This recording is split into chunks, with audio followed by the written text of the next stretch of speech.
ನಮಸ್ಕಾರ. ನಾನು Ramakant Nargund, national chief coordinator, national education committee ನಿಮ್ಮ ಮುಂದುಗಡೆ. ಅದರ ಪ್ರಕಾರ ಆ ವಿಷಯದ ಬಗ್ಗೆ ಹೇಳೋಕ್ಕೆ ನಾನೊಂದು ಚಿಕ್ಕ ವಿಡಿಯೋ ಮಾಡಿದ್ದೀನಿ, ಸರಿಯಾಗಿ ಕೇಳ್ಕೊಳ್ರಿ. 17 ಮತ್ತು 18 2 ದಿವಸ ನಮ್ಮ ಕಮಾಂಡರು ವೀರೇಂದ್ರ ಸಿಂಗ್ ಅವರು, ಪಾಟೀಲ್ ಅವರು ಎಲ್ಲರೂ ದೆಹಲಿನಲ್ಲಿದ್ದು ಸತತ ಪ್ರಯತ್ನವನ್ನು ಮಾಡಿದರು. ಏನಿಲ್ಲ ಅಂದರೂ ಒಂದು 30 ಮಿನಿಸ್ಟ್ರುಗಳನ್ನ ಮೀಟ್ ಮಾಡಿ ಅವರಿಗೆ ನಮ್ಮ ಮೆಮೊರಂಡಮನ್ನು ಕೊಟ್ಟರು. ಅವ್ರ ಪ್ರಯತ್ನ ಮುಖ್ಯವಾಗಿದ್ದದ್ದು 2. ಒಂದು, ಪ್ರೈಮ್ ಮಿನಿಸ್ಟರ್ ಅವರ PA ಜಸ್ವಂತ್ ಸಿಂಗ್ ಅವರೇನಿದ್ದಾರಲೆ ಅವ್ರು ಮೀಟ್ ಮಾಡೋದು, ಹಾಗೂ ನಮ್ಮ Mansukh Mandaviya labour minister meet ಮಾಡೋದು. ಇವು 2 ಇದ್ದು ಕೊನೆಗೆ 19ನೇ ತಾರೀಕು ಯಶಸ್ವಿ ಆಯಿತು. PM ಪ್ರೈಮ್ ಮಿನಿಸ್ಟರ್ ಅವರ ಪರ್ಸನಲ್ ಸೆಕ್ರೆಟ್ರಿ ಅವ್ರ ಮಿನಿಸ್ಟರ್ ಆದ ಸಿಂಗ್ಜಿ ಅವರು ಕೂಡ ಹೇಳಿದರು, ನಿಮ್ಮ ಕೆಲಸ ಭರಪೂರವಾಗಿ ನಡೆದಿದೆ. ಈಗ ಫೈನಾನ್ಸ್ ಡಿಪಾರ್ಟ್ಮೆಂಟಲ್ಲಿ ಫೈಲ್ ಇದೆ, ಇವತ್ತೆಲ್ಲ ನಾಳೆ ನಿಮಗೆ ಕೆಲಸ ಡೆಫಿನೆಟ್ ಆಗುತ್ತೆ. ಆದರೂ ಕೂಡ ನೀವು ಒಂದು ಸಾರಿ ಲೇಬರ್ ಮಿನಿಸ್ಟ್ರು ಕೂಡ ಮೀಟ್ ಮಾಡಿ ನಿಮ್ಮ ಇದರ ಬಗ್ಗೆ ಕೇಳ್ಕೊಳ್ಳಿ.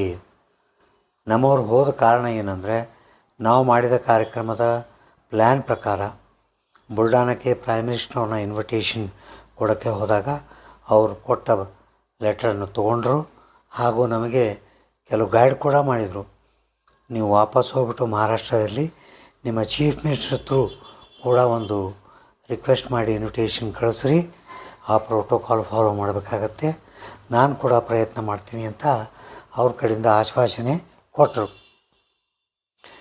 ಎರಡನೇದಾಗಿ ಮನ್ಸುಖ್ ಮಾಂಡವಿಯವರು ಕೂಡ ಆವತ್ತಿನ ದಿವಸ ಸಿಕ್ಕರು.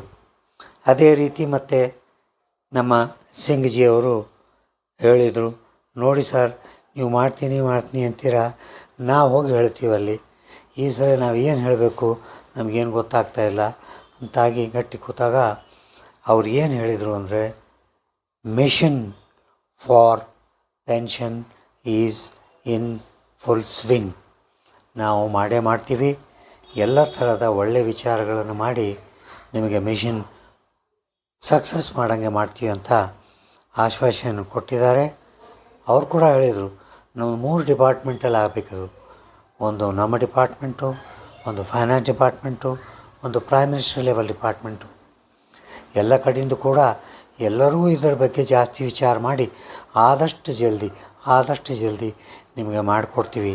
ಆವಾಗ ನೋಡಿ ಸರ್, ನಾವು ಜನರಿಗೆ ನಾವು ಏನು ಉತ್ತರ ಕೊಡಬೇಕು ಅಂತ ಕೇಳಿದಾಗ ಮಾಂಡವಿಯವರು ಹೇಳಿದ್ದಾರೆ, ಮಿಷನ್ ಅಂಡರ್ ಪ್ರೋಗ್ರೆಸ್, ಬೇಗ ಆಗುತ್ತೆ ಅಂತ ನನ್ನ ಕಡೆಯಿಂದ ಎಲ್ಲರಿಗೂ ನಮ್ಮ ವಿಚಾರಗಳನ್ನು ತಿಳಿಸಿ ಬೇಗನೆ ನಿಮ್ಮ ಪೆನ್ಷನ್ ಮಂಜೂರಾಗಿ ಬರುತ್ತೆ. ನೋಡಿ ಪೆನ್ಷನ್ದಾರರೇ, ನಾವು ಮಾಡೋ ಪ್ರಯತ್ನ ಸುಮ್ಮನೆ ಅಲ್ಲ. ಇವತ್ತು ನಾಳೆ ಒಳಗಡೆ ಹೋಗೋದೇ ಡಿಫಿಕಲ್ಟು. ಪಾರ್ಲಿಮೆಂಟ್ನಲ್ಲಿ ಹೋಗೋದು, ಮಿನಿಸ್ಟ್ರ್ ಆಫೀಸಲ್ಲಿ ಹೋಗೋದು, ಇದು ಸುಮ್ಮನೆ ಅಲ್ಲ. ನಿಜವಾಗ್ಲೂ ಹೇಳಬೇಕಂದ್ರೆ ನಿಮಗೂ ಎಲ್ರಿಗೂ ಅನುಭವ ಇರುತ್ತೆ, MP ಗಳನ್ನು ಮೀಟ್ ಮಾಡಲಿಕ್ಕೆ ಹೋಗುವಾಗ ಎಷ್ಟು ಪ್ರಾಬ್ಲಮ್ ಆಗುತ್ತೆ ಅಂತ. ಆದರೂ ಕೂಡ ನಮ್ಮವರು ಈ ಬಿಸಿಲಲ್ಲಿ ಬಿಡಲಾರದೆ 3 ದಿವಸ ಪ್ರಯತ್ನ ಮಾಡಿದ ಮೇಲೆ ಕೊನೆಗೆ ಈ ವಿಷಯವನ್ನು ತೆಗೆದುಕೊಂಡು ಬಂದಿದ್ದಾರೆ. ಆದರೆ ನಾವು ಕೊಟ್ಟ ಪ್ರೋಗ್ರಾಮನ್ನು ನಾವು ಮಾಡ್ತಾನೆ ಇರಬೇಕು. ನಮಗೆ ಎಲ್ಲಿವರೆಗೂ ಸಿಗಲ್ಲ ಅಲ್ಲಿವರೆಗೂ ನಮ್ಮ ಕಾರ್ಯಕ್ರಮ.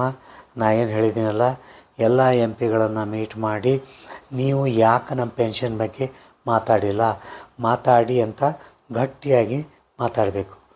ಎರಡನೇದು, ನಿಮ್ಮ ಡಿಸ್ಟಿಕ್ ಕಲೆಕ್ಟರ್ ಆಫೀಸ್ಗೆ ಹೋಗಿ ಪ್ರೈಮ್ ಮಿನಿಸ್ಟರ್ ಮೋದಿಗೆ ಕೊಡ್ತಕ್ಕಂಥ ಒಂದು ಮೆಮೊರಂಡಮ್ ಕೊಡಬೇಕು. ಮೂರನೇದು, ನಿಮ್ಮ EPF ಆಫೀಸಲ್ಲಿ ಹೋಗಿ ರೀಜ್ನಲ್ ಪ್ರಾವಿಡೆಂಟ್ ಫಂಡ್ ಕಮಿಷನರ್ಗೆ ಒಂದು ಮೆಮೊರಂಡಮ್ ಕೊಟ್ಟು ನೀವು ಕೂಡ ಮೇಲೆ ಸರ್ಕಾರಕ್ಕೆ ಒತ್ತಾಯ ತನ್ನಿರಿ ಅಂತ ಹೇಳಬೇಕು. ನಾವು ಎಷ್ಟು ಜಾಸ್ತಿ ಸರಿಯಾಗಿ ಮಾಡ್ಕೊಂಡು ಹೋಗ್ತೀವೋ ಅಷ್ಟು ಜಲ್ದಿ ಆಗುತ್ತೆ. ಎದೆಗುಂದದಿರಿ. ಏನಪ್ಪ ಇವನು ಯಾವಾಗಲೂ ಇದೇ ಹೇಳ್ತಾನೆ, ಸುಳ್ಳು ನಿಮ್ಮ ಮುಂದೆ ಆಡೋದು ನಾ ತಪ್ಪು. ಏನು ನಮ್ಮದು ಅವ್ರದ್ದು ಮಾತಾಗುತ್ತೆ ಅದು ನಾನು ಹೇಳೋದೇ ನನ್ನ ಕರ್ತವ್ಯ. ನಡ್ತಿದೆ, ಶಾರ್ಟ್ಲಿ ನಮ್ಮದು ಕೂಡ ಆಗುತ್ತೆ. ಯಾವಾಗಲೂ ಇಷ್ಟೇ ಹೇಳ್ತಾನೆ, ತಪ್ಪು ತಿಳ್ಕೊಬೇಡ್ರಿ. ನಾನು ಸುಳ್ಳು ಆಡ್ಲಿಕ್ಕೆ ಹುಟ್ಟಿಲ್ಲ, ಸುಳ್ಳು ಆಡೋದಿಲ್ಲ. ನನ್ನ ಮನಸ್ಸಿನಲ್ಲಿರೋದು ಒಂದೇ, ನನ್ನ ಪೆನ್ಷನ್